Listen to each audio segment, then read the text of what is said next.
Here, so we're going to give them a few minutes.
Good morning, everybody. My name is Brian Kellenberg. I'm Director of Beach Operations for Walton County TDC.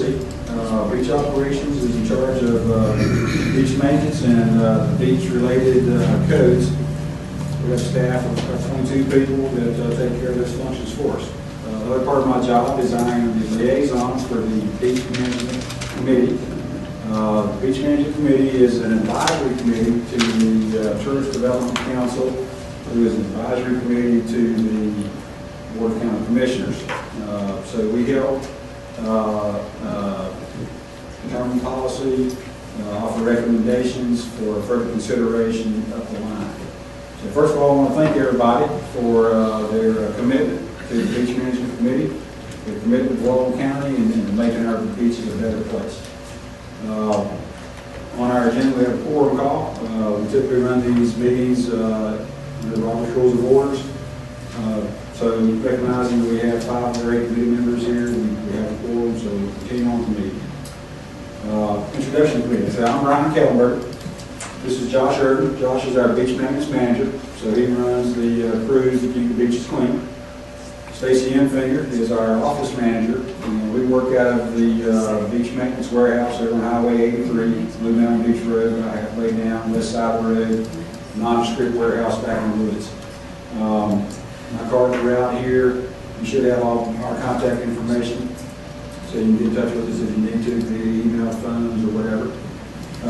Clay Atkinson is our TDC legal counsel, and he'll be offering us some sunshine training today. Gail Schaefer, new member of our team back here. She is the new community relations person. So she works with John Irvin. And Lisa Foster is our office manager of the Visitor Center. If you call here, you get her pretty voice. Matt Trammell is our consultant engineer for our coastal engineering services. And Lewis back here is the audio video guy, information officer for Walton County. He helps us keep our system up and running and make sure we get a broadcast like it should be. So, in order for everybody to know everybody, I'd like to start over here with Maurice. You can tell us your name, what you've done for a living or what you do for a living, and what you're interested in Walton County. Well, thank you very much. Maurice Deuce, Mo is my nickname, so good morning everyone, nice to meet you. We're looking forward to this. I just moved here from Denver, Colorado about 4 months ago. My association with the area is I'm from Louisiana originally, and I've been vacationing out here for probably about 45 years with my family. Bought a home out here about 3 years ago. Did the rental thing thinking I would make a lot of money on it. No, it didn't. But I took early retirement from my firm. I was with Fidelity Investments for about 30 years as a senior person. And then I'm kind of like in semi-retirement, so I've got my own client base out here. Work with Raymond James out of Destin, but I work mainly out of my home student, my home here in Grayton Beach. Just love South Walton, love Grayton Beach, and met Art Miller through some volunteer work that I do at Sacred Heart Hospital, where your wife works, and he says, hey, you might want to get involved with, two people actually said you might want to get involved with the TDC. I said, I'd love to do that, so very much looking forward to it, love the area, and live here for the rest of my life. My name's Jack Wilson, and I feel like this beach is just a second home for me, but now it's my only home. I've been coming down here for 45 years, I think. Have a telephone company technical background. I've worked in just about every outfit, AT&T or Bell South, or South Central Bell, or Southern Bell. Has had on the technical side, low voltage, and I've had various financial jobs after leaving the phone company, and I retired down here 4 or 5 years ago. Right, thank you. I'm Jason Kutch. I'm the park manager at Topstone State Park, right on 38. And we've been there to come see us. We got about 3.5 miles of beach there. So about 8 years ago, I was the assistant manager at Henderson and fell in love with the area. All the 5 parks I worked at in the state of Florida. So this is it. This is home. So 6 years ago, we moved back here, and I took over management at Topstone. So pretty much this is home now. Okay. I'm John Henderson. I'm a local civil engineer. Been here for 20 years. I was actually involved as a consultant with the TDC in the late 90s. And I was on the Beach Management Committee last round. Brian Christensen. I've been on the South Walton Fire District Board for about 9 years. I'm also with John. I got appointed to the board when I got on the TDC last year. So I've been on this committee now for approximately a year. We had our committees come back up. So I've taken this seat again for this term. So enjoy it. And it's been a great experience. So I hope you enjoy it also. Okay. A couple of members that are here today. Leonard Martin is the operations manager for Sam Destin. He's been on the committee last year. Welcome back on this one. David Vaughn is the, I'm not sure his exact title, he works for South Walton Fire District, and he manages the lifeguard program for him. And then Lisa Bauschy is a local citizen that has been coming to all of our meetings, not just this one, but the rest of the committees, TDC meetings, BCC. So she seemed like somebody that wanted to be involved, so we got her on board. So she couldn't make it today; she's out of town for the holidays, but she'll be back in the next meeting. And when she gets back, we'll welcome her on in. So I appreciate y'all telling us a little bit about yourself. We'll get right on to it. Mission statement. This is right out of the handout. We'll read it verbatim. Walton County Tourist Development Council Beach Management Committee will serve as a liaison between the Walton County Tourist Development Council and the needs of various businesses whose livelihoods depend directly on the tourism industry in Walton County. The committee will begin a long-term commitment to the residents and visitors by implementing a plan that will bring our beaches back to a level of quality unsurpassed by any other beach in the world. The committee will assist the Walton County Tourist Development Council in pursuing effective spending of tourist development taxes for beach management. So, nice fancy statement of what our mission is. The things we really deal with are beach restoration, what we call the Hurricane Storm Damage Reduction Project. Matt Trammell will have a brief overview of that project here later on. Beach maintenance. Beach maintenance means garbage, managing the various tents and umbrellas and stuff that gets left on there. We have over 600 garbage collection stations, Josh. And you've probably seen our bags hanging on the poles with that sign on it. I hope some of you noticed that we're in the process of revamping all this. Our goal is to get rid of some of the clutter, so we group them together. We're putting new lids on them, making them more attractive than what they are. Beach code enforcement. We have 3 code enforcement officers. We're going to be having a 4th this year. They patrol the beaches and they enforce what we call the beach-related codes. So I encourage you, as part of this committee, to research what's called Chapter 2260, or actually Chapter 22, which is Beaches and Waterways of the Walton County Municipal Code. And it'll give you a good insight as to the rules and regulations that the county has put forth for the beach, preservation of the beach, make the beach a better place. Not a long read, but it does have some very good information in it, and it'll help you to understand, what we do, why we do, and it'll give you a good insight as to what our involvement needs to be. Turtle monitoring is another item. We employ a group called South Walton Turtle Watch to do the turtle monitoring program, which is from April to October. And you'll see their groups out there. They walk first thing in the morning to clear the beaches. Clear the beaches mean they look for turtle tracks, turtle nests. They document all this, and they do a wonderful job for the county and of course for the sea turtles.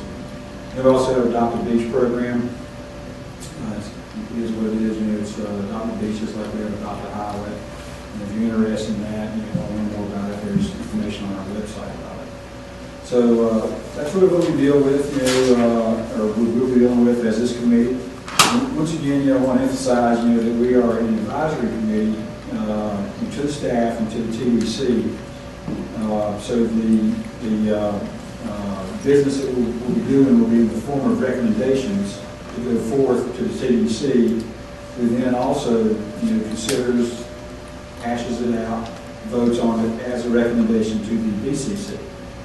So I want to make sure that we understand that the business we take care of here is recommendations and it's not approvals of a certain component or item or something like that. All right, code of conduct. This is our basic, meeting members' code of conduct. I'm going to read down through it because I want everybody to hear it and understand it, but I also want you to read it and continue to agree with it.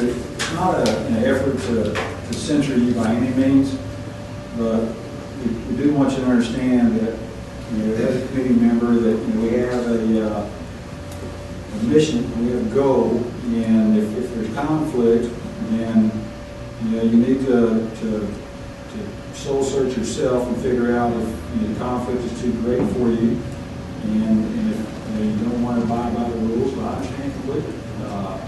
But if you want to be on the committee and you want to be helpful and better Walton County, then we'd appreciate it if you could adhere to these rules. So number one, although a committee member may be drawn from a specific interest group, committee members must represent the interest of the entire area of South Walton and tourism community as a whole.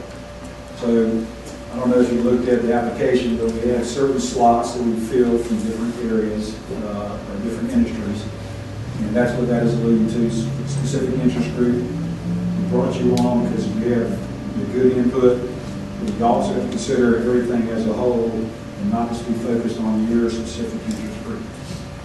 Committee members shall not take any action that would undermine the action of the TDC if such action has been approved by the TDC and the Walton County BCC. Regardless of their personal viewpoint, committee members shall not speak against or in any way undermine TDC integrity once a vote has been made. So it's a important decision-making process. Anybody might vote nay. The code of conduct, request that you, in essence, bite your tongue and let's move on to the next issue. Committee members are expected to attend all committee meetings and make every effort to attend the annual meeting. Once again, if it's if you just absolutely have to be out and understand. We have the meeting scheduled out 2 years. The meeting that we have scheduled for July 4th, 2017 will be changed to a more appropriate date. But we'll do that by committee as we get closer to that. But the rest of them, since they are scheduled, and we feel like that it's important, you volunteered for it, so you think it's important, and we expect you to be here. Committee members, the annual meeting is actually a great party. We put on a big spread. We have guest speakers, and we talk about the stuff we've done, and it's a really good event. It's usually held in October. And so anyway, once again, I expect everybody to be there because it's a good time, not just because you remember the committee. Committee members shall avoid, in fact and in perception, conflicts of interest and disclose to the committee staff liaison or the TDC director, executive director, in a timely manner any possible conflicts. If you see a conflict, it is let's talk about it.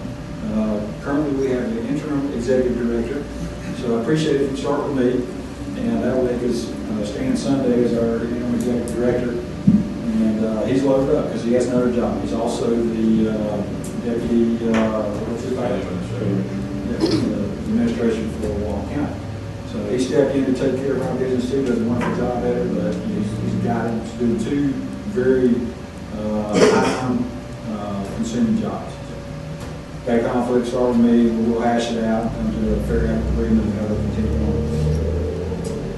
on. Committee members' contributions to discussions and decisions making shall be positive and constructive. Committee members' interactions and meetings shall be courteous, respectful, and free of animosity. Standard rule. We're all here, we're all young adults. If you got difference of opinion, I expect all of us to talk about it and not have personal issues with each other.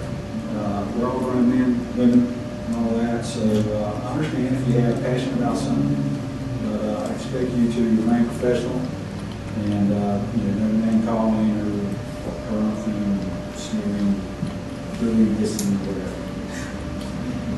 Committee members shall be prepared for meetings, having read pre-circulated material in advance of the meeting. Typically, we publish the agenda 2 weeks out and the content a week out. We deliver you via email. We can put hard copies together. If you would like a hard copy, I appreciate it if you notify us here pretty quick that you would like a hard copy, and I'll have Stacy make hard copies for you, and then they'll be available for pickup either at this office or at our office over there. You will all receive it via email, electronic file in the form of a PDF document, and it'll be the agenda, any backup material. We usually have a PowerPoint presentation of the ongoing destination improvement projects we're working on, or any projects we're working on associated with the beach. And also, make yourself aware of that, Chapter 22. Make yourself aware of our amenities on the beach.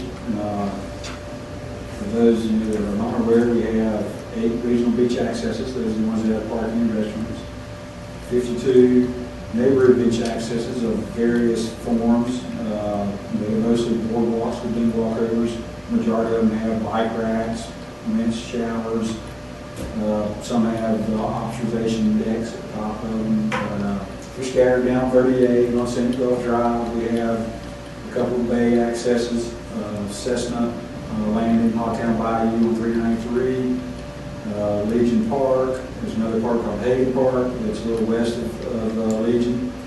We're starting a new project over on Mitchell, which will be a canoe kayak launch. East Mitchell is off of 283 North. You get down the end, it's the last road to the right. It's a project we're doing through NRDA sponsored funding, which is a FDED program. In the design permit out right now. Expect construction starts sometime in the fall. But make yourself aware of what we have and all that, so people ask you, we'll talk informatively. And if you'd like to meet the code enforcement staff, their numbers are available. You can contact Stacy. We'll give them to you, and I encourage you to meet with them. They can give you good insight. We have a ride-along program. If you would like to see what we do during the day, give us a holler.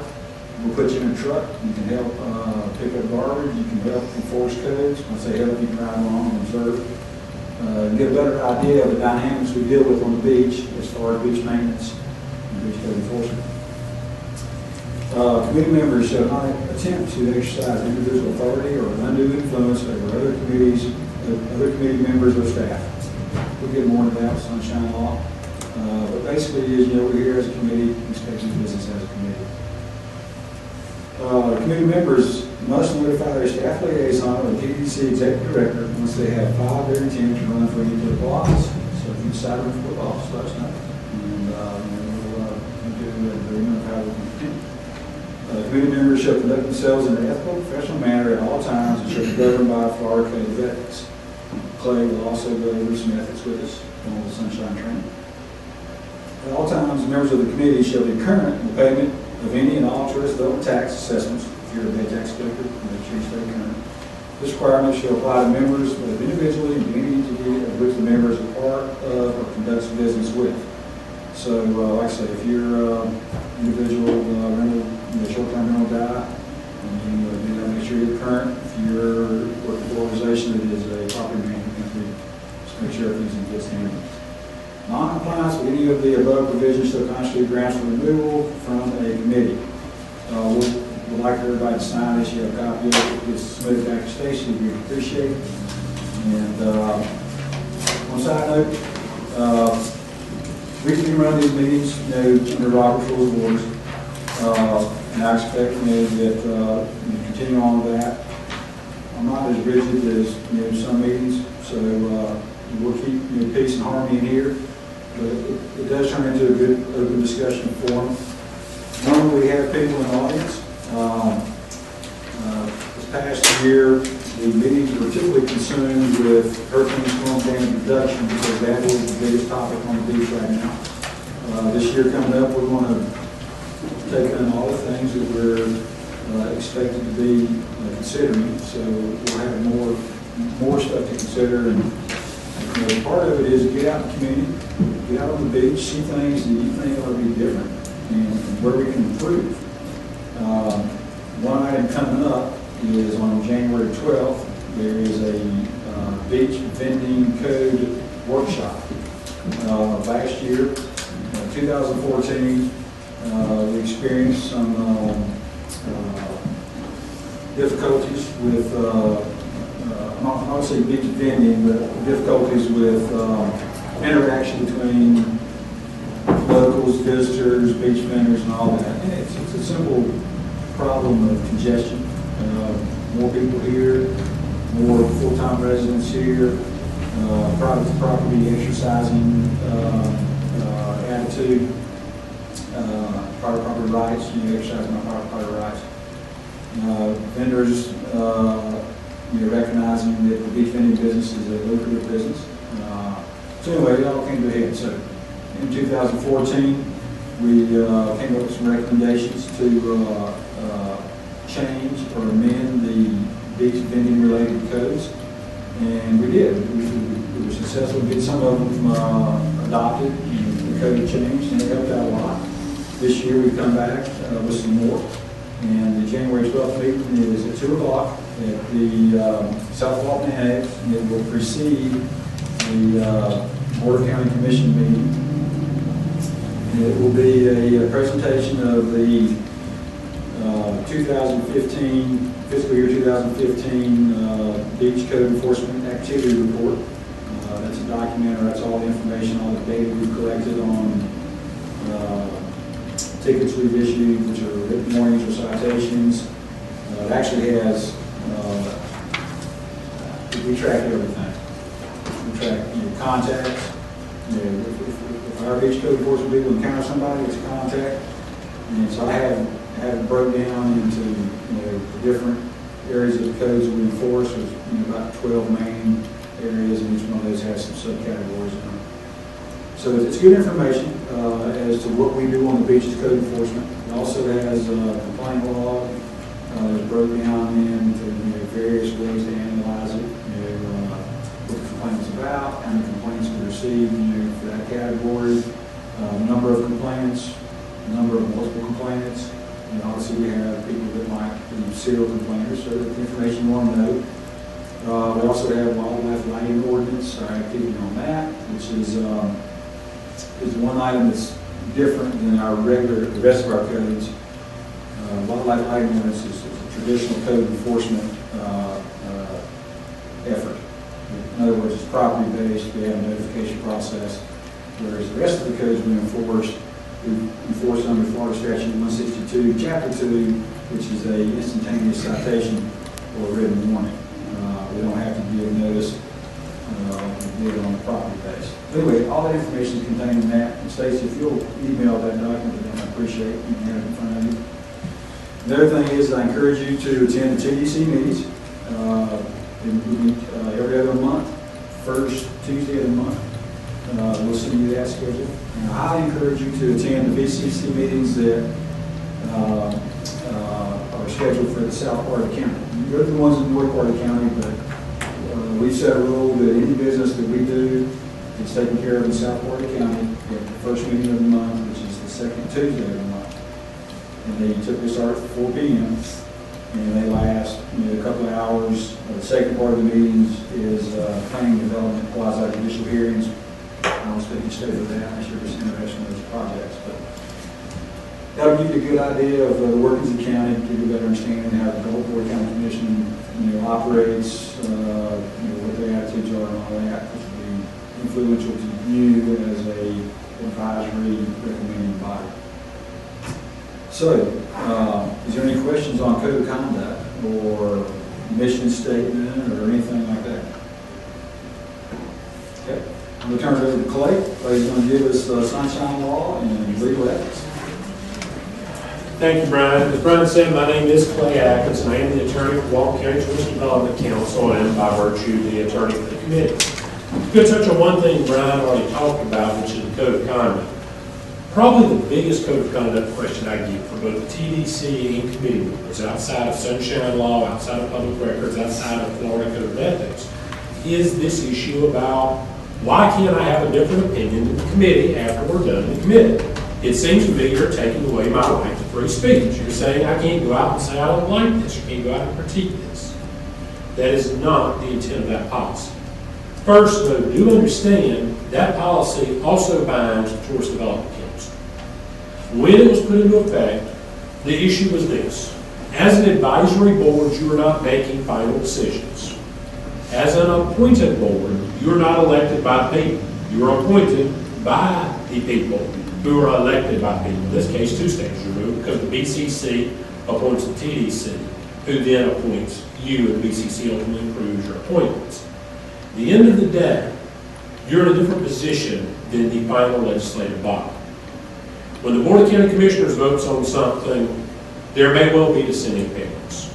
They have their groups, they represent their constituents, interest groups, with their own opinions. You're welcome to have those. But from an advisory board's position, the advisory decision you make and send up to the TDC, and then that may ultimately go up to the BCC, is just that, it's a recommendation. It is not final, it is not binding. The TDC can do whatever they please, the BCC can do whatever they please. But one of the worst things that can happen when we have advisory boards under a final decision-making board is having members of that board who disagree with what the advisory decision was, then take it upon themselves to go lobby or espouse their opinion or the lack of wisdom that their fellow committee members showed. It is counterintuitive to why we reinstated this process. Some of you have been here long enough to remember the TDC used to have numerous committees, used to have numerous committee meetings. They were basically done away with. One of the big reasons they were done away with is they became nothing more than talking points for the individual people to espouse their points, and nothing was accomplished. We moved to a workshop structure. The problem with workshop structure is you lose community stakeholders who are sitting on these boards as you do, who have a vested interest in the process at that point. So that's why that was reinstated. What we're asking from you is not to check your separate opinion than what a vote does at the door, but to respect the process and understand that if you vote and you're on the losing side of a vote, you've had an opportunity to have your say, and you've done it. You as a citizen still have your right to an opinion. We respect that. But we would ask that you not work to undermine what the committee as a whole did, what staff has done, more importantly, because these people are the ones working every day to present you with the facts. You may disagree with them, you may not like them, but that's their job to present it to you. Secondly, once the TDC hears it, they need to hear what the committee did. If you go out after you're on the losing side of a vote and go to individual TDC members or county commissioners and say, you just don't need to do this, my committee was as wrong as they could be. That's not respecting the process they have to follow. They have to receive that recommendation in the meeting, they have to have public comment. So please be mindful while we're doing it. We're not trying to take your right to speak on these issues away, but when you volunteer to come to be on the committee, you're agreeing to participate as part of the process, and the orderly process of government is what an advisory committee means. So just like our staff, they have their opinions, and they understand their staff. If they choose to stand up at the podium at a board meeting and speak on their own, well, they do that. but they're not going to stand up and speak as a member of the TDC against what the TDC or the county is doing, because it's not their job. And so it's what your role is. So that's why we say that. A lot of people get concerned about it. The main reason, the biggest thing is this. You've been told you're an advisory committee. You don't make final decisions. So a lot of people ask, "Now, wait a minute, if I'm not making a final decision, why does the Sunshine Law apply to it? Why does public records law apply to it?" Fact is, the law is abundantly clear. If you participate in the decision-making process by making recommendations, you are subject to Florida Sunshine Law. Now, who here knows what Sunshine Law is? I know a few of you have gone through this with me before, but who here has any familiarity with Sunshine Law? Show of hands with that. Okay. Sunshine Law requires three things. Go over real quick. Meetings have to be open to the public. There has to be reasonable notice of those meetings given. Minutes have to be kept. Doors not locked. We publish notice. They're taking minutes. Covered, right? Nothing you have to do. It's pretty easy. What you have to be mindful of, though, is what is a meeting. I think that's real simple. This is a meeting. We all know what a meeting is. Florida courts have determined that a meeting, for the purpose of Sunshine Law, is any meeting, in person, electronically, telephonically, in any way, between two or more members of the same board. So look down this table right here. You got who everybody is. All of these people are the members of your board. So anytime you talk to them about any issue that could foreseeably come before this committee, you're engaging in a meeting subject to Sunshine Law. If it hasn't been advertised, it's not open to the public, you're not keeping minutes, you're in violation of Sunshine Law. Let's don't do that. Let me ask you this. Who's our TDC rep for this committee? Do we have an actual council member? Me. Brian. Yes. You're on this. Okay. Brian is our representative. He is on our TDC. Can you talk to him? And anyone jump in your answers for me, please. Can you talk to him about something that has nothing to do with this committee related to the TDC? Sure. Absolutely. It's not related to this committee. You can talk to him. If it relates to marketing, go talk to him. If it relates to something that has nothing to do with the TDC, go talk to him. What about Commissioner Cecilia Jones? Can you talk to her about things that would come before this committee? Who thinks no? You can't. The reason you can, she's not a member of this committee. You can talk to any of the board members. They are not members of this committee. The Sunshine Law does not prohibit that. What about other members of the TDC? What about Jim Shaw? Y'all talk to him about things that would come before this committee? Yes. Absolutely. He's not on this committee. The only TDC member that you cannot speak to about matters that come before this committee is that man right there. The one and only. The reason why he's on your committee. What about Brian? Can you talk to him? He's on your committee. He's our designee down here. True question is, while he is on our committee, he's not a voting member. He has no actual stake in this committee. He is our representative in this committee from the TDC. Because of the way we style staff representatives, and that's why I asked that question, because usually our staff representative holds their hand up, oh yeah, I'm the TDC representative of this committee. No, Brian is, because he's on the TDC council. Staff you can talk to. You can talk to me, you can talk to Stan Sunday, you can talk to Brian, talk to any of these women who work in the TDC office about anything you have. We are who you should be talking to about questions you have about things coming before you, because we are not subject to the Sunshine Law. We are not members of this committee. We do not have votes. We are not decision makers. So you're covered for that. Now, what happens if you violate Sunshine Law? Does anybody know? What's that, Mr. Anderson? To disclose it. Yeah, but what happens? What's the penalty? What's going to happen to you? Well, two options. One, you could be charged with a crime. First-degree misdemeanor, punishable by 2 years in county jail in the state of Florida. Depending on what else went into it, it could rise to the level of honest services fraud, which becomes a felony level offense within the state of Florida or federal law. But a Sunshine Law violation by itself, John, you going over and speaking to Maurice a week from now about what's coming up at the next meeting and how y'all want to vote, can be deemed a crime, punishable by up to a year in jail. It can also be deemed a civil penalty. Some of you may remember or have seen in the papers in the last 2 years, the city of Crestview was found to have violated the Sunshine Law, the entire council.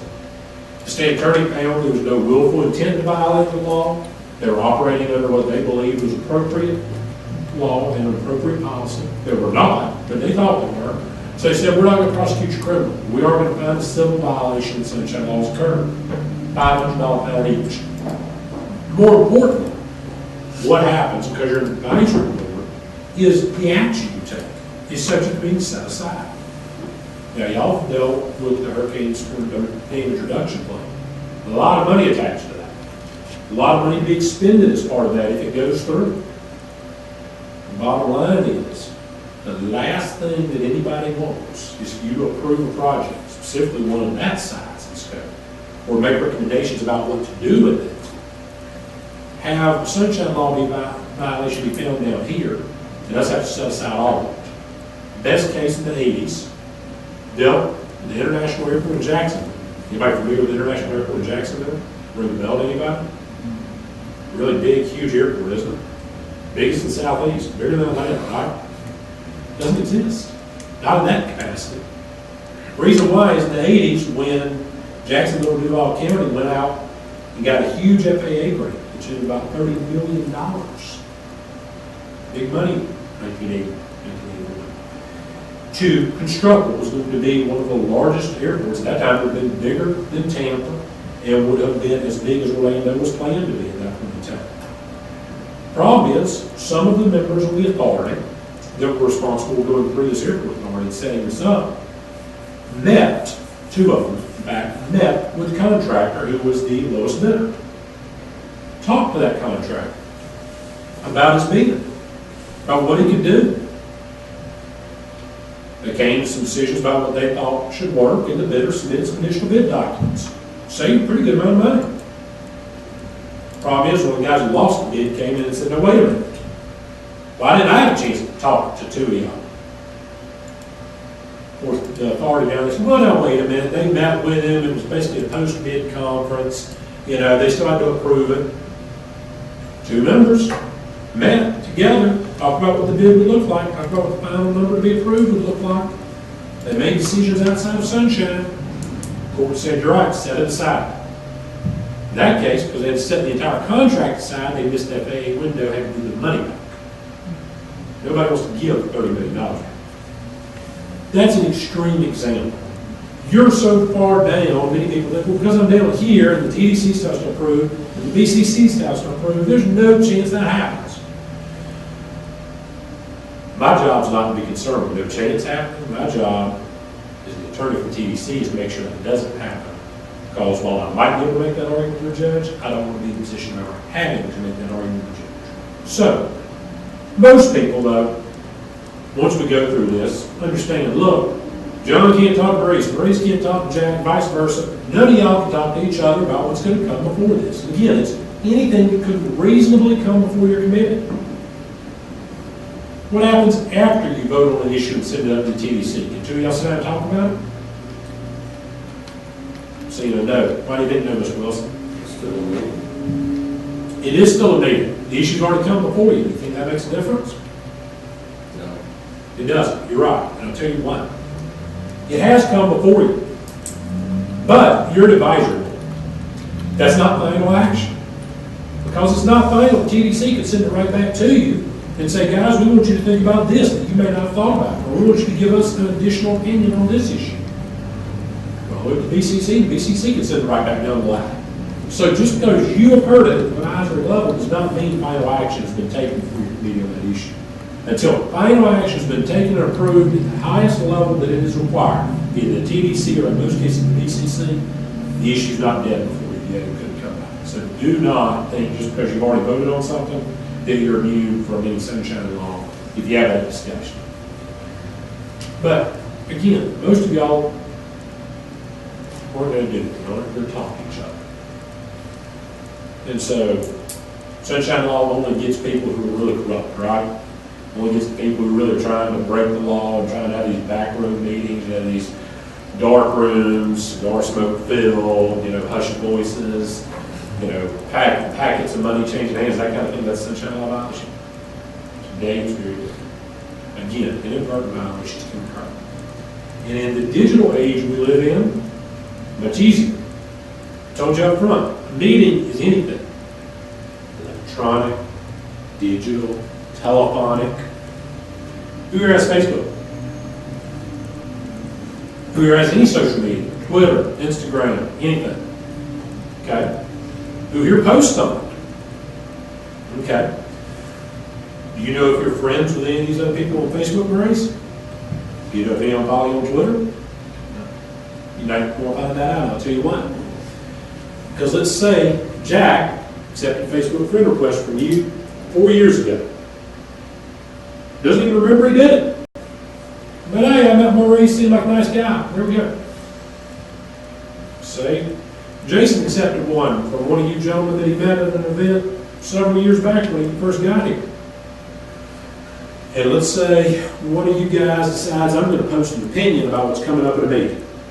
We got a great project, something that's wonderful for this area, and I need the public to know how good it is.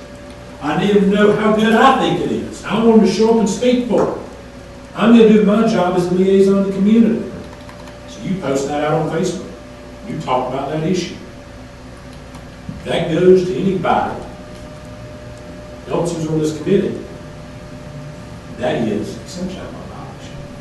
Because you just sent communication that is not in a publicly noticed meeting, that minutes were not technically kept of, and which no notice was provided of. Now, attorneys, being far smarter than myself, have made some really good arguments. Well, if the Facebook profile settings are set to fully public and everybody can read it, it doesn't matter. Judge, et cetera, came up, maybe, but not everybody has Facebook. But put that aside, maybe you're right about that. They said, but it's a written record, it's right there. That's minutes. It's the same thing as minutes. It's not like it's a telephone conversation that wasn't recorded. They said, okay, well, we know what was said. Everybody thought they were home free. Judge said, the problem is, meetings have to be noticed, reasonably noticed in advance.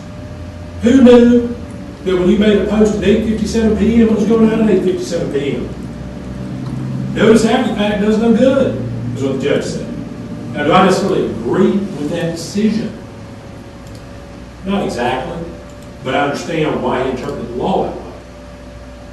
Fortunately, courts, when it comes to open government law, and Florida has the broadest open government law in the country, are going to interpret sunshine law to allow citizen access to these meetings and the public's involvement in the process.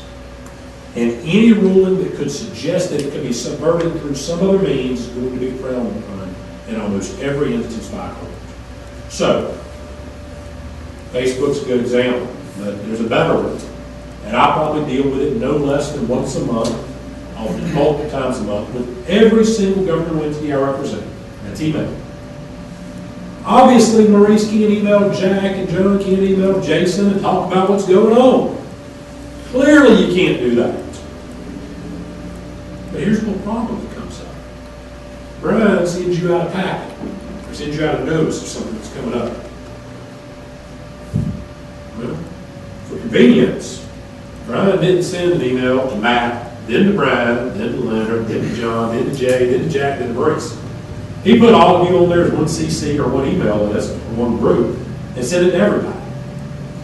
Well, unfortunately, people tend to either have fat fingers and hit the wrong keys on the keyboard or don't pay attention, or just have their email settings configured so that every reply is reply all. TDC issue we had come up. Great example of this with this TDC here in Walton County several years ago. One of our members replied all to something our executive director had sent out, pointing out a number of Walton County businesses have been named Best in Destin. The Best in Destin awards now were given out, and of their 37 awards, I think 12 of them that year went to businesses that were not in Destin, but were in Walton County. one of the big issues the TDC was dealing with at that time was how do we get this brand recognition of South Walton as opposed to Destin? How do we draw that line? Gotta have a distinct brand so people won't go in the wrong area. One of our TDC council members, meaning very well, clicked reply all. That's a wonderful example of this brand confusion issue. We need to look at that and figure out how we can pull those businesses out and make sure they're not just advertising in Destin. We need to look at policies, really encouraging things, saying, hey, look, I agree, that's wonderful for us. We need to think about that. Everything he said was accurate. It was directly in line with the mission we were following at TDC in town. The problem was to apply all with the entire TDC council. And deal with that.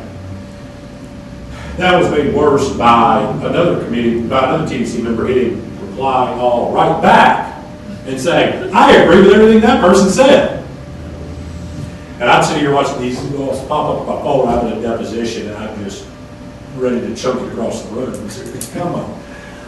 If you do that, more times than not, if I'm on that chain, you're going to get a reply back from me. To everybody, hey, please be mindful of the use of the reply all for sunshine law purposes. If we have the record of it, we'll make it part of our minutes if that happens inadvertently. We can cure some of these violations. But you need to be careful about it. The reason you need to be careful about it is every one of you has a job, has a business, has interests that you're involved with in this community. And while everybody involved in any business, and anybody associated with government, would love to not have people dislike you for seemingly unclear or unknown reasons, I'm sure you do have competitors. I'm sure you do have people who may not like decisions you've made, who may just not like you because they just don't like the color shirt you're wearing. The problem is, don't give people who want to complain about government misconduct a reason to do it. So be mindful of that. We have people make those complaints all the time to the Commission of Ethics, to the State Attorney's Office, to the boards themselves. These people are violating the Sunshine Law. You have to do something about it. Look, the guy here reply all and didn't say anything of any substance. We put it in the meeting. We've done everything to cure it. Why are you giving him a hard time? The problem is, once you're accused of doing something wrong, whether you like it or not, in government scenarios, whether the law requires the person to follow you, and public perception is going to follow you to make sure you're not appearing to have done something wrong. The appearance of impropriety is very big. So with Sunshine Law, just thinking about how you're communicating about matters relating to this committee becomes critical. If something's coming before this committee, who should you be able to communicate that with? Anybody you want, except for the other members of this board. So I'm not asking you to change the way you conduct your daily business, the way you run your life, who your friends are, who you do business with, none of that.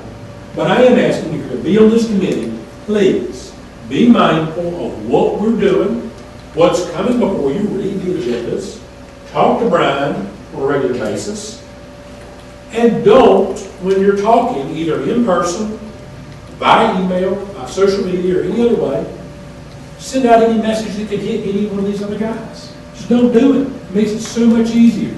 If you just think about, hey, I'm about to send out something that relates to this committee. I'm about to do something. Does that mean y'all can't go sit and have lunch? And Jack and Maurice not go have lunch? Of course they can. You need to be mindful of what it may look like. Y'all need to be very mindful of what it may look like.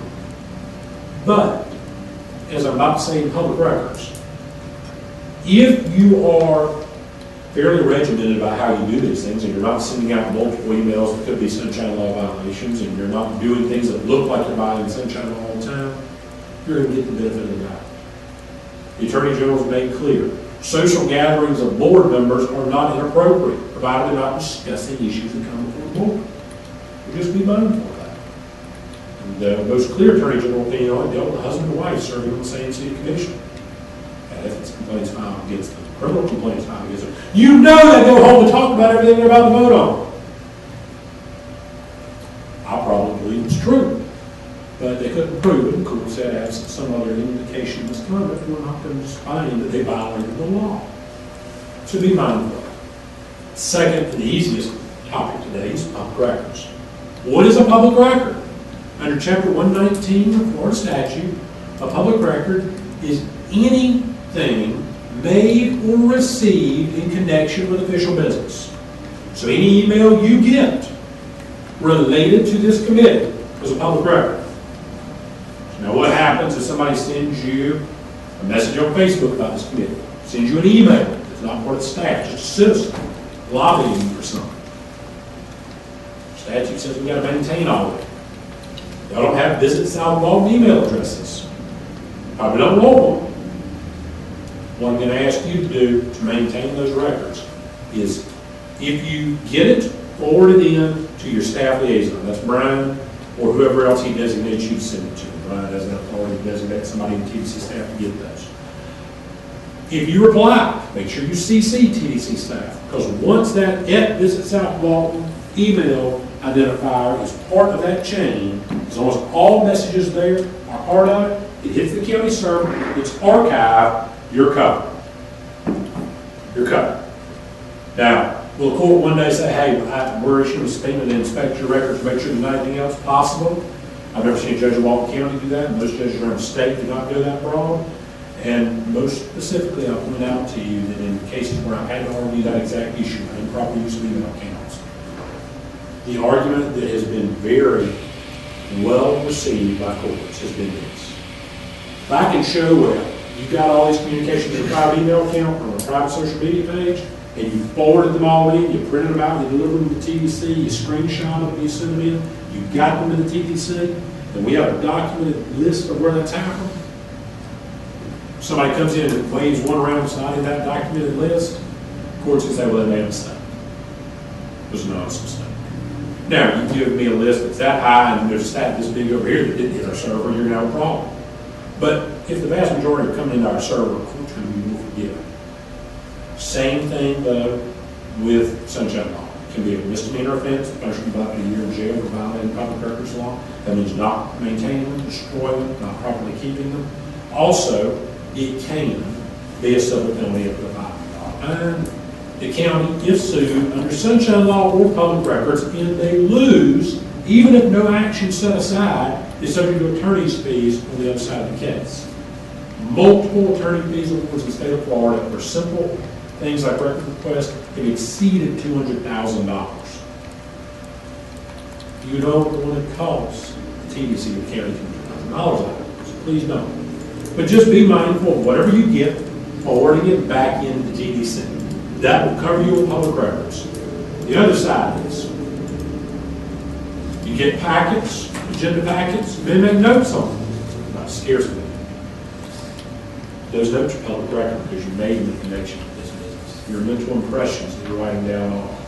So if you've got them, maintain them. You don't want to give them to the TDC immediately to make a copy of the file? Okay, that's up to you. You as an official have an independent obligation to maintain it, so you're welcome to do that. Just know if somebody asks for them, you have to produce them. If you don't, you're the one in trouble. If you give us a copy of them after the meeting, or you go home and scan them back in, we'll catalog them, we'll archive them, and you're free and clear. That's up to you. A little piece of common sense that you should figure out for that is, pick all the notes you want, but understand. You write something you want somebody else to see, it's public record and it could be reviewed. Okay? So just be mindful of that. I've had that happen where council members were taking notes and wrote down, what a asshole. Sure enough, public records request got that, you called me an asshole. I sure enough, and to that council member's credit, they said, I thought a lot worse of you, sir. You're lucky that's all I wrote about you. I mean, they didn't care, but some people would. And I promise you, BCC would care. And I promise you, the TDC and BCC would care if members of the committee are making snide remarks or making inappropriate comments.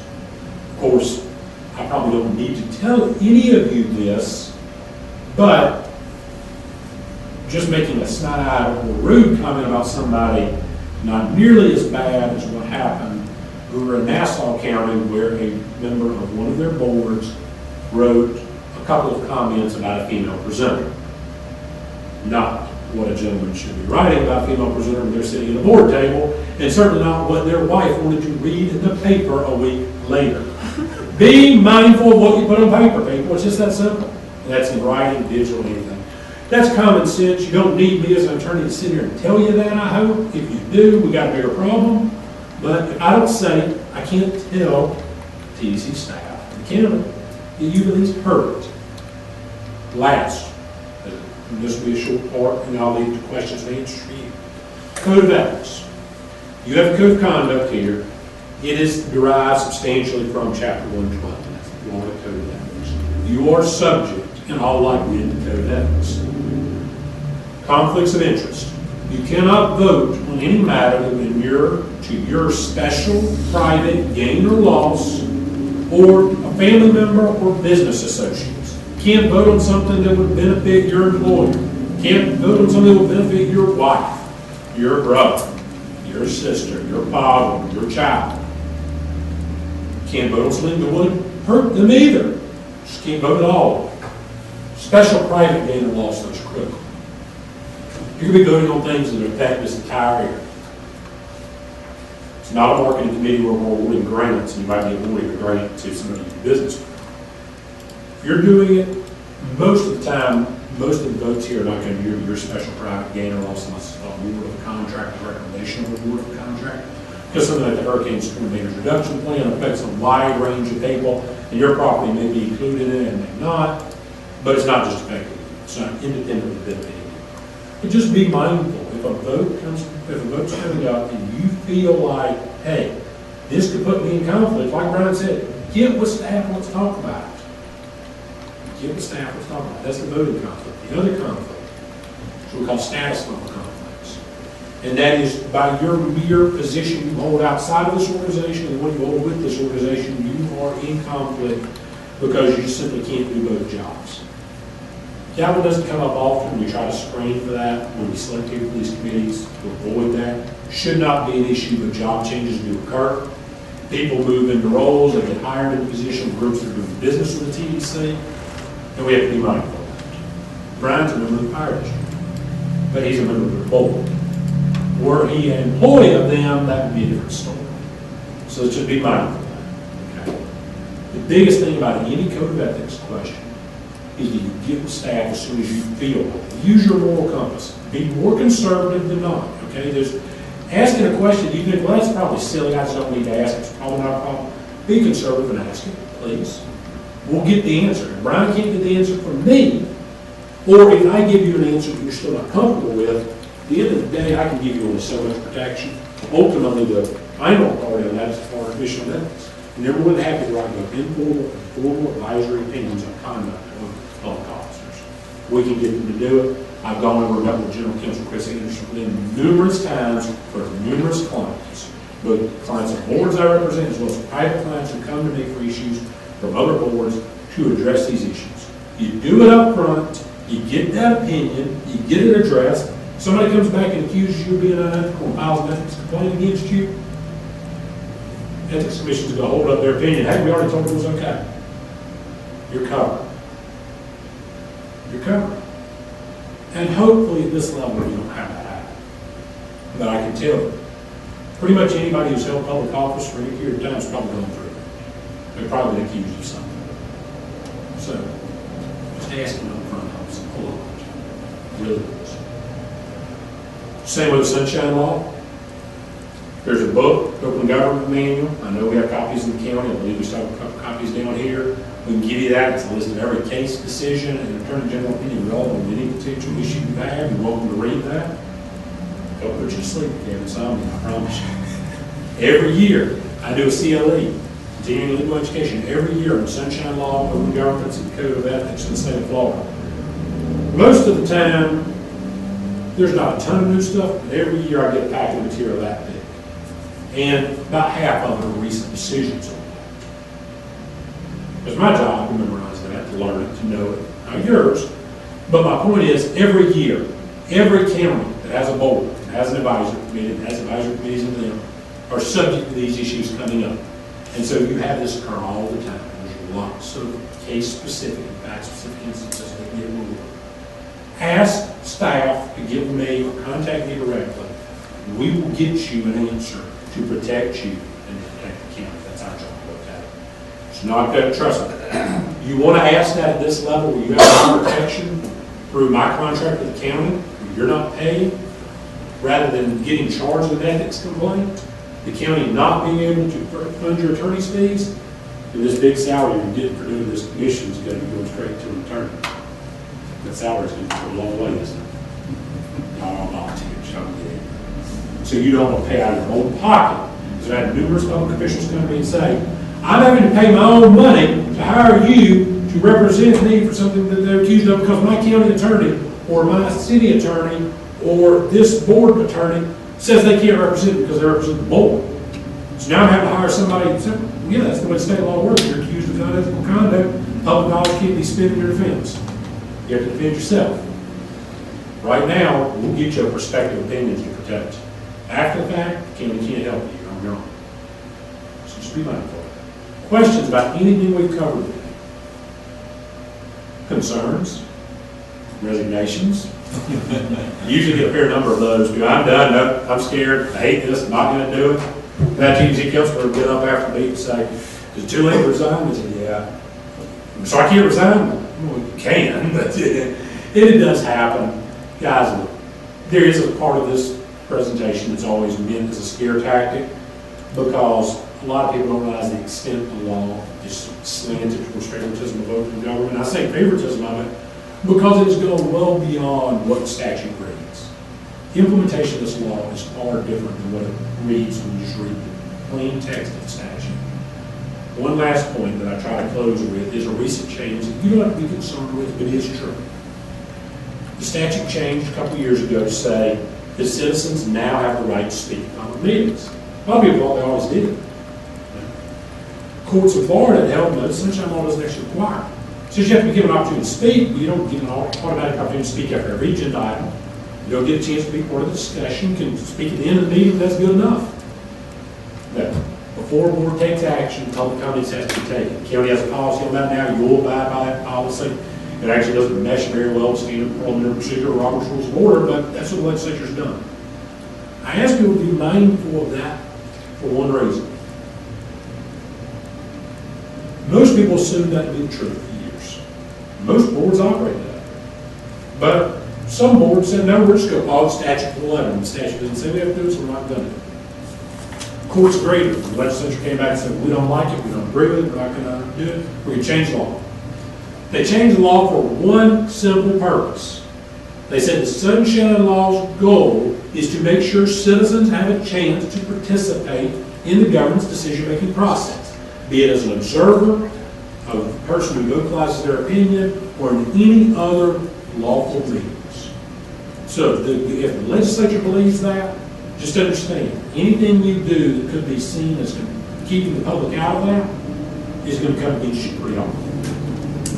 No other questions? I appreciate your time. I'm sorry to take up. We'll try to keep these right around 30 minutes. I know you got other work to do. Good luck to you. If you have any questions, give the staff. Thank you, everyone. Have a good day. Thank you, Brian. I always appreciate it. Feel free to circulate that email to them as well. Okay. Expectations. Pretty easy. Expect everybody to come here with a positive attitude, act professionally, abide by the Sunshine Law and the Code of Ethics, and Code of Conduct. Theodore Roosevelt has stated that presenting a problem without a solution is called lying. So everybody that comes to me, I expect them to they got a complaint, and they need to have a viable solution, and we'll all discuss it and come to a fair agreement and move forward if we need to move forward. It's pretty easy. All right, so we get down to some business. The first thing we need to do is elect a chair and a vice chair. The chair will conduct the meetings per Robert's Rules of Orders. So we'll follow the format. So, do we have any volunteers for chair? All right. Somebody else who wants to. Okay, seeing there's no other volunteers, John Anderson has graciously accepted to be the chair of the meetings. Appreciate it. Do we have any volunteers for vice chair? Maurice, I appreciate it. Any other volunteers? Looks like we have a unanimous decision from Maurice to be vice chair. Appreciate the commitment. Thank you, John. Do we need a motion? Yeah, I need a motion. Oh, I'm sorry. I'll make a motion that John Henderson serves as chairman of the committee. Second. Who seconded? All in favor? Uh, Ayes have it. John, do I have a motion for Maurice to be vice chair? I make a motion that Randy Strauss is our vice chair of our committee. Second. Second. All in favor? Congratulations, Charles. Appreciate it. Okay, now, Matt Trammell, Yeah. with Taylor Engineering, is going to give us a brief overview on our HSDR project, which is Hurricane Storm Damage Reduction. All right, thanks, Brian. Just to follow off on Clay's discussion, you can come and talk to me about beach issues and the beach restoration project. That's primarily why the county hired me as a consultant. I'm just an extension of staff. I'm not a voting member, so I'm kind of in the off-limits group. But I'm a senior coastal engineer with Taylor Engineering. We've been working in Walton County for quite some time. I think all the way back since Hurricane Opal was our first work over here back in '95. We had authored a study, a beach management feasibility study back in the early 2000s that looked at assessing all of the erosion from Hurricane Opal as well as George, 95 and 98. The recommendations were a beach restoration project. At the time, the priority, the most extensive erosion was at the western end of the county. This is in Miramar Beach, pretty much from the county line over to Sandestin, 4 Mile Village area. In 2005, 2006, 2007, the county had done their first beach restoration project. That was known as the Western Walton County Beach Restoration Project. That whole entire stretch of beach was renourished. The sand was dredged from offshore of the inlet in Destin, East Pass Inlet, was barged over and reliquefied and pumped up on the beach. Highly successful project. We've been monitoring that pretty much for the last 10 years. It performed extremely well, but then again, we've been very lucky and haven't had any major storm events over the past 10 years.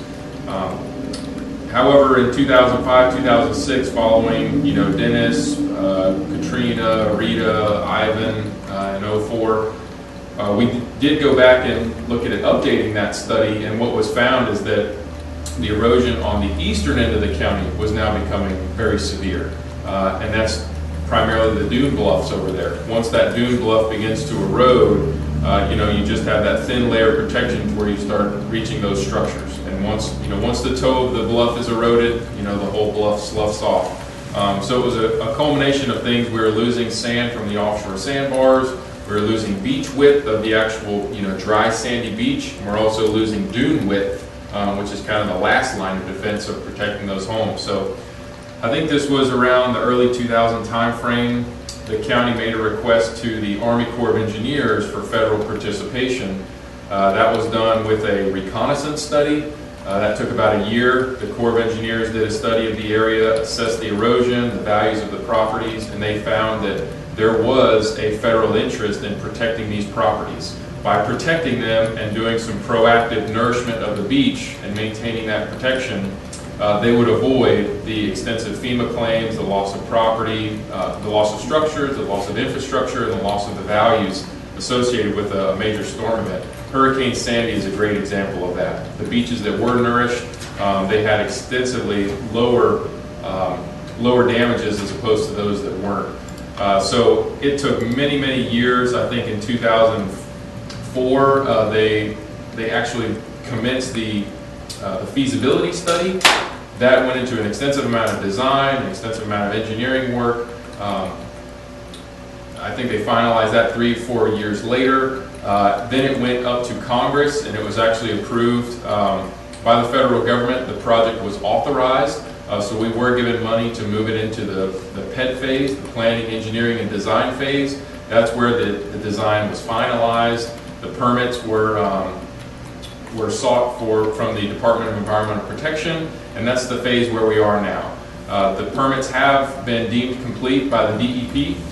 They have not been issued simply because we wanted to wait until we had all the easements back, and I'm sure you've read in the paper the easement acquisition is still ongoing. The Corps of Engineers being the primary project sponsor or a project partner with the county, they cannot construct the project without an easement to go on these private properties and place the sand. So they have gone out, they've issued easements, those all went out over the last couple months. Property owners were given around 6 to 8 months to reply. We've been keeping tabs on those ever since. We've unfortunately been getting a lot of no responses and a lot of non-responses. I think we're about 80 to 90% of the folks are not signing the easement and not allowing the court to come on their properties, which is presenting an issue. However, there is some strong support for the project in some small areas. So we're going to present all of that information back to the TDC and the BCC probably sometime late February, early March. The easement deadline is around January 31st, so it'll probably take us about a month to compile all the results, prepare the maps showing where we have easements, where we don't.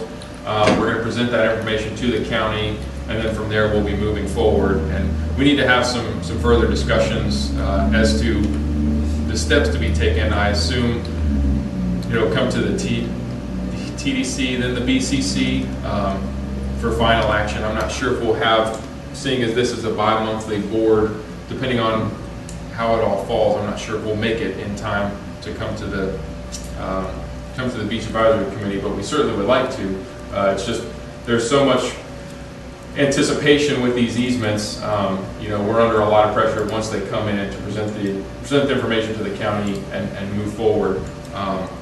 So we'll do our best and work with the Corps. It's really the ball is in the Corps' field. They'll compile the easements and determine how to present the project to the county, and then we'll move forward from there. So unfortunately, that's all I have. There are a number of unknowns with the project, and unfortunately, we won't be able to answer those until we get the easements back and we reach that critical deadline, January 31st. So, but with that, I'll be happy to answer any questions. There's also been some discussion. You may have seen we recently. There's been some concerns. The three big issues with the project are the property rights, which ties in with the ECL and also the easement, as well as the sand quality. To assess the sand quality, we've gone out for an RFP for additional geotechnical borings, vibrocor borings. These are 20-foot borings within the proposed borrow site. This work was done many, many years ago, but seeing as it's been about a decade ago, the samples are no longer available. They were archived with a company that no longer exists anymore. So they were either destroyed or lost in translation somewhere.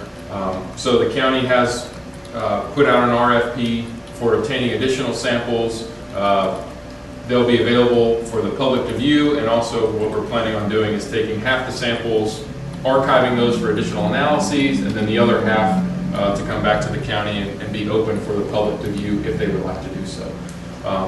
And I think that RFP, the end date is somewhere right around the end of January as well. So we'll be having all of this information probably within the next 30 days or month or so. So hopefully that addresses one of those main issues. And Matt, what is the website they can go to look at all this information? I meant to say that ahead of time. Thank you, Brian. I have it's the TDC's website, visitsouthwalton.com, I believe. You go all the way to the bottom of the page, and there's a link for beach nourishment or beach restoration. Click on that link. There's a tremendous amount of information there. We've got monthly updates that I've been doing, and previous to me it was Brad Pickle, the project manager and the coastal coordinator for the county.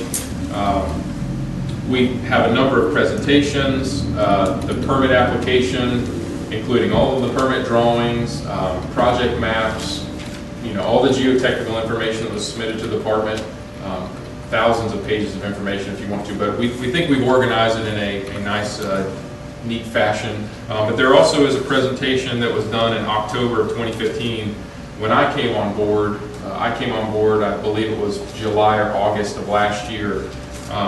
When I came on, we had done a presentation to kind of turn the page on the project, give people a renewed history, why we're doing this, the purpose of the project, steps moving forward. It's a lengthy presentation, maybe 40 slides, but it covers the whole thing. you know, a very good overview, status, you know, project concerns, you know, other additional coastal management alternatives. And that, I think, is one of the biggest problems is, you know, when Brian had opened it up, one of our primary goals is to develop a plan or a management strategy for managing this precious resource we have. Well, that management strategy has always been beach restoration.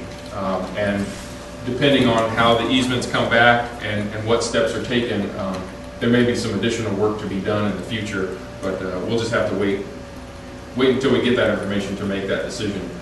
But that's always kind of been our path, is that you know, we're going to manage our beaches with a natural approach, and that was seen as beach restoration.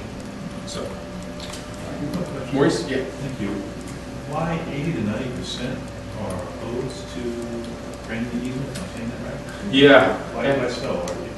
I've spent a lot of time talking with folks after these meetings and public workshops. We've held, gosh, at least a half a dozen, maybe even 10 public workshops, and Brad had done a lot of these before I came on board. We presented it to the board, or this committee, a number of times.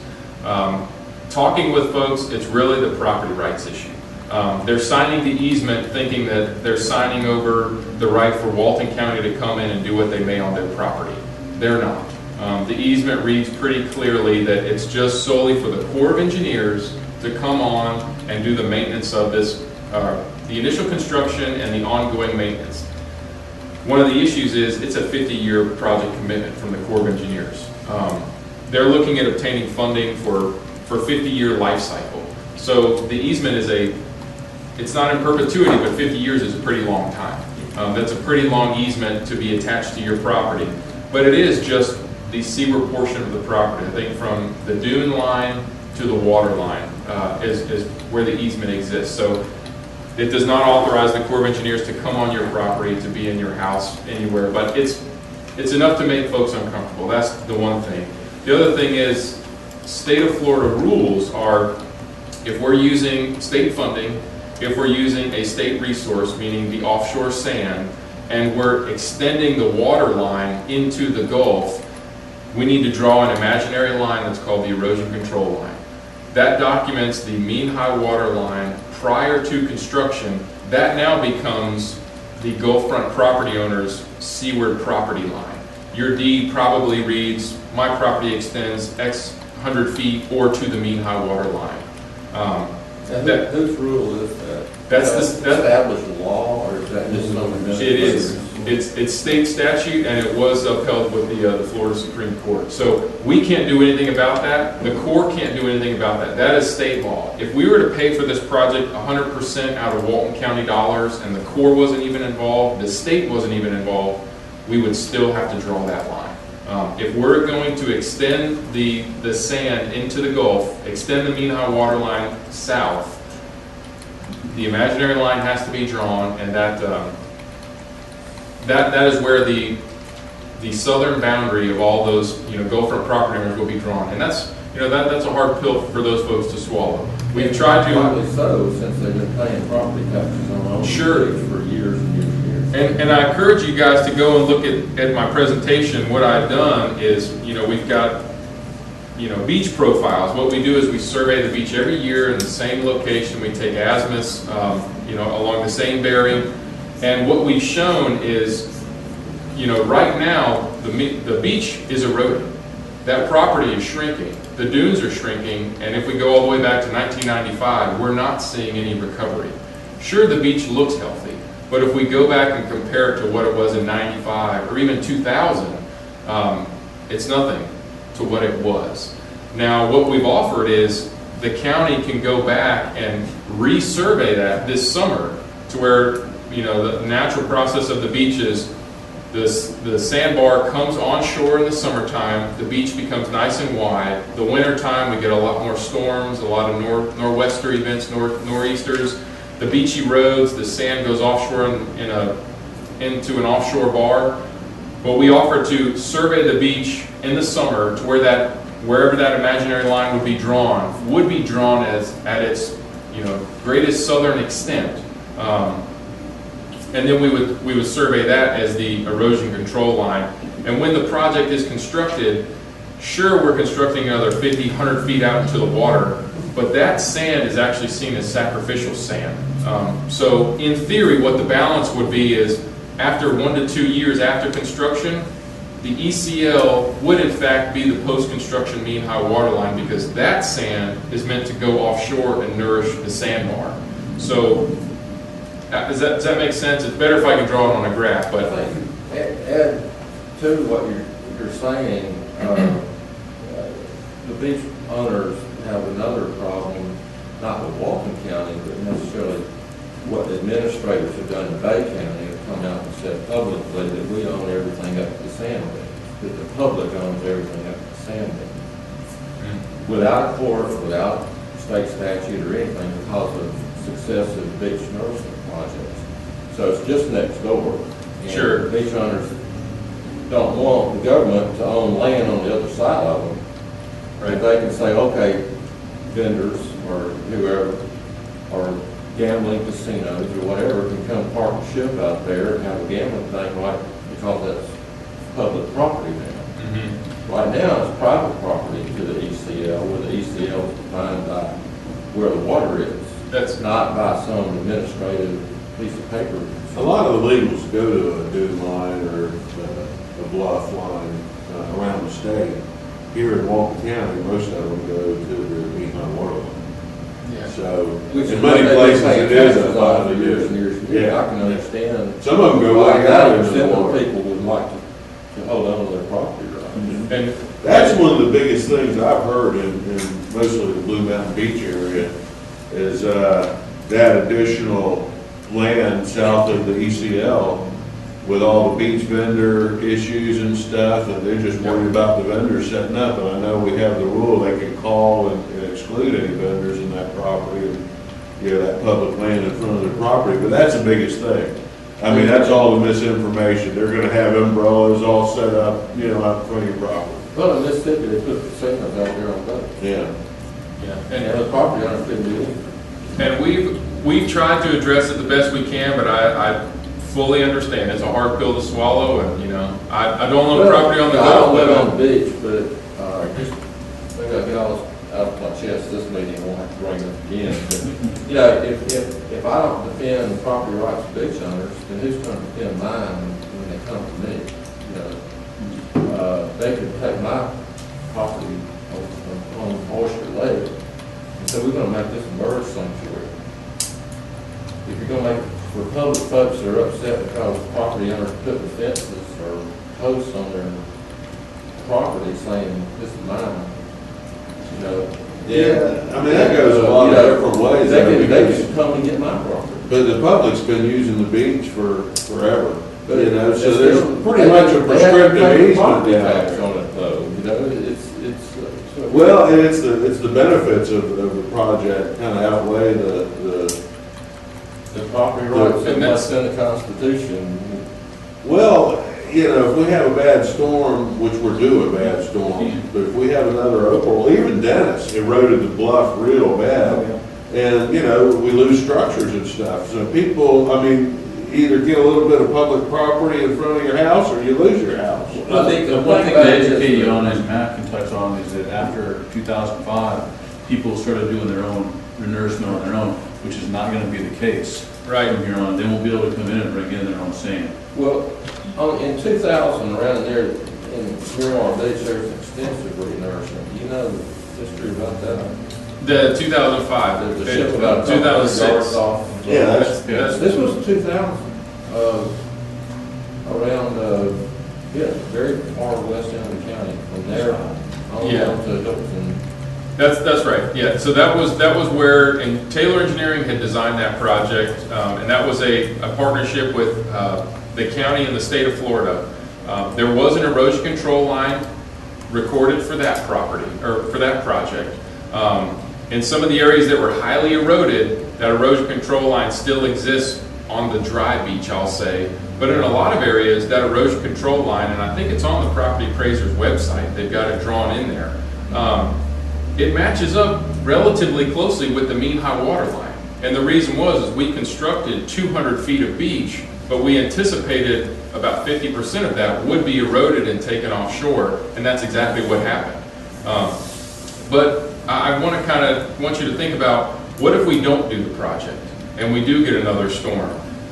The shoreline is going to be that much closer, it's going to be that narrower of a private property that we're going to be restoring, and we're likely going to have more sand, so more costly, and no matter what, that erosion control line is going to have to be drawn. There's been a lot of folks that have done their own dune restoration. You know, they brought in a truck haul, they were allowed to place that sand. There was big issues with the retreat when they had done their project. Driving across all those other private properties, there was a lot of beach that was impacted. That may not be the case. That may not be an option, but I can tell you for one thing, the amount of protection offered by an additional 20 feet of dune versus a full beach restoration is night and day. It's apples and oranges. You can't even compare those two. You say the more beach, the better the protection? Absolutely, because what we're doing is we're raising the elevation of the beach, we're widening the beach, we're enhancing the offshore bar by that additional offshore sand, and we're widening the dune. All of that compared with a project to just widen the dune. Right now the elevation of the beach is a little low. It's on average about a 3 to 5 foot elevation. But we can get a 4-foot storm surge with just a good nor'easter. We can have all that water blow and it's already eaten away at the toe of the dune. Once that toe's gone, it's kind of all over. There's some real good facts in this presentation that I gave. I think 40% of the properties along the eastern end of the county on 30A are susceptible to a 20-year storm event, and a 20-year storm event can happen pretty regularly. Over 90% are susceptible to a 50-year storm event. Hurricane Dennis is on the order of a 50-year storm event. We've just been very fortunate, and it's not a matter of if, it's more a matter of when. And we need to think about, if however this project may move forward, we just need to have some options. We need to have some plan to manage and maintain our beach. And it might be to go back to the legislature and say, you got to change this. We're 90% here not going to participate. Well, I mean, there's other issues too, like, we got a coastal construction control line. And most of these beachfront properties are seaward of the coastal construction control line. And they're grandfathered in, they can stay and stuff, but new construction, if you're forward of the coastal construction control line, you need a permit through the DEP. Typically, and Matt, you can correct me if I'm wrong, you can go to the development on each side of it. You strike a line between that and that's your forward, seaward development line. Well, if you get development on all sides of you is destroyed by the storm, there is no development and you're forward of that line, you may not be able to rebuild.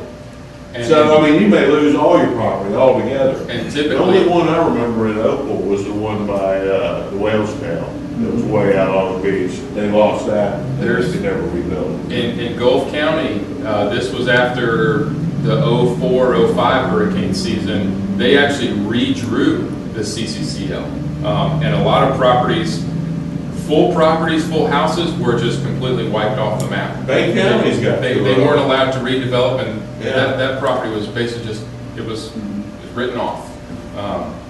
And that's very unfortunate. I think another thing too is there's a lack of understanding on some property owners of what is the main high water line and how is it developed, and the fact that it meanders with time. So the main high water line is not a meets and bounds survey line. It is actually a vertical measurement. A what? Vertical measurement. Vertical. It's an elevation. Yeah. So it's they do it on an 18.5-year cycle, and they come up with a modifier each year, or every other year. It is a vertical measurement of NGVD, and then you strike a horizontal line over, and where that meets the beach is the main high water line. So what affects that the most? The flatness of, or the elevation of that beach. So as that elevation of that beach goes down, you have the propensity of your main high water line approaching the dune. And a good example of that is in sea growth. You go down to the end of Highway 395 and walk down a boardwalk right there, and look at that beach and see how its elevation, how flat it is, you know, this past winter, or I'm sorry, when was it earlier in the year, we couldn't get our trucks through there? A couple months ago, high tide was lapping the bottom of it. That's just a normal high tide. on We the had day. some pretty high tides. Yeah, and, So so that's not uncommon though, either. That's not really not. right. The beauty of the ECL is it now becomes a meets and bounds survey, you know, with a 50-year project where, I mean, just explain the 50-year project. Yeah, so the ECL is recorded once, and that's why we were trying to give the property owners the benefit of the doubt. If we could go out in the summer, when the beach is the widest, survey that mean high water line, you know, get you the most private property you possibly can get. We do not need to record that ECL again. So we would do the initial construction. Let's just say the initial construction happens next year. On average, we're projecting 4 additional nourishments, 1 nourishment every 10 years. If you look at the project that was done in 2006 over in Western Walton County, it's been 10 years and it doesn't need nourishment. So it's off the books. However, if we were to get a storm the year after we had done the initial nourishment, the Corps of Engineers would be right there with emergency funding. If it was a bad enough storm, we would have federal appropriations and the county may not even have to pitch in anything. And the beach would automatically be restored. The line would be where it is. The design template of the beach would be restored to what it was initially. That would be our set template every renourishment interval. And we'd continue to do that for 50 years. If we got 10 hurricanes in a row, the Corps of Engineers would continue to come in with that funding. Again, it's all, it'd all be federally appropriated, but you look at Hurricane Sandy, they would come in and the appropriations would be there. They would find the money. So it's that 50-year commitment is a huge cost savings to the county as opposed to the county doing this themselves, which we had state involvement before, and I don't remember what the funding partnership was there, but we had also partnered with the city of Destin that saved a lot of money, constructed the entire beach all in one swath. But dredging sand, placing sand is becoming extremely expensive. It's probably on the order of $2-3 million just to get that dredge here, just to get him mobilized. Not to mention the amount you're going to be paying for sand. And the costs associated with dredging, it could be anywhere between $6 and $10 a cubic yard. The cost you're going to pay for a dune restoration project is probably on the order of $25 to $30 a cubic yard to truck haul it. Not to mention all the additional hassle of trucking, the damage to roads, the damage to beaches, etc. So there's a lot of factors. Just park a ship 200 yards off the beach and pump it in anymore. That's what they would do for the beach restoration. Yeah, water and everything comes, Yeah, liquefied. and then they spread it out a little bit. That's right. Check out the website. It's got excellent information on it, and it's accurate information. It's not the TV commercials. It's not the people that I are should have printed have some. necessary agenda. People claim the county has agenda. We don't. It's truly a cost benefit analysis that has said that the cost of it is less than the benefit, and so it's a positive project. Are we gonna do like an overview of this again to give some of the new people That's what I was just saying, that packet is really informational for people that have just coming on the board. You can see the chart as far as how much the beach is. What I'll do is- So I think it'd be something that'd be beneficial for the new members. I'll have Stacy, I'll email her a link to the Beach Nourishment website, and then I'll also provide some quick links of, here's a project map, here's a presentation, here's an overview, that sort of thing. last session or whatever, last committee, one of the first things I asked was our penny bed tax. Could we spend it for all that we're doing now? Because our storm damage reduction is significantly more than beach renourishment. That's part of it, beach renourishment, but there's other activities. And Brad got I think a legal opinion from Clayton, and I probably should have asked him while he was here. But I don't know if we got a written opinion on that how we can use it. I think he said, yeah, we can use it, and we're fine. And I think there was some discussion that maybe if there are some adjustments, maybe we can change the code. Maybe that's something we ought to think about, either getting a legal opinion, a written opinion for one, but also maybe we want to look at more beach management activities and stuff, because if this doesn't, pan out, we're going to need it. Actually, I mean, but Matt has been advocating that for over a year. Yeah. What's plan B and plan C? yeah. Because plan A right now is, I don't want to say the dollar eggs in one basket, but we're chasing plan A. Well, And to be honest with you, we all pretty much know we're going to have a storm and everybody's going to get on board, but before we can do the project, we're going to have to fix the damage from the storm. yeah. So, but we'll get a lot of different opinions. I If think. need be, you might have different attitudes about how they want to deal with us this time around. Everybody's aware of the laws. So anyway, Matt, appreciate the input. Yes, ma'am. Thank you. Follow up a little bit here before we close. As Clay alluded, with email, you send to us, send to me, y'all have my email address. Anything you send to me, copy to Stacy.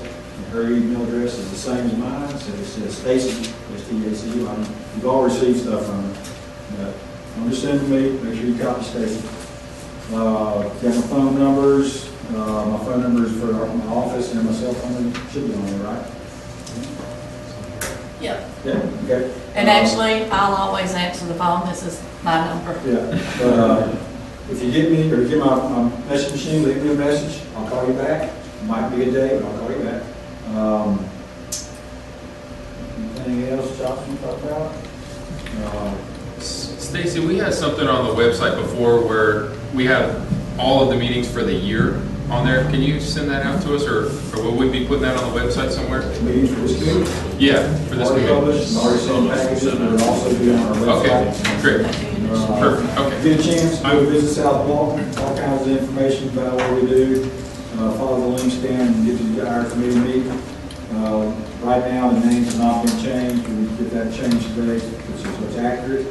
Reminder, January 12th, 2 p.m., South Walton Annex Workshop for beach vending code considerations.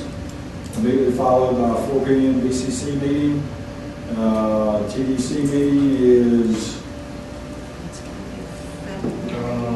February. Yeah. 9 o'clock. First of February. Yeah. And then our next meeting is March 1st, and the chair will, do more questions, comments? The chair will like to adjourn. We're adjourned. Thank you, everybody. Thank you. Yes. Right, we just leave this here. Turn to Stacy, please.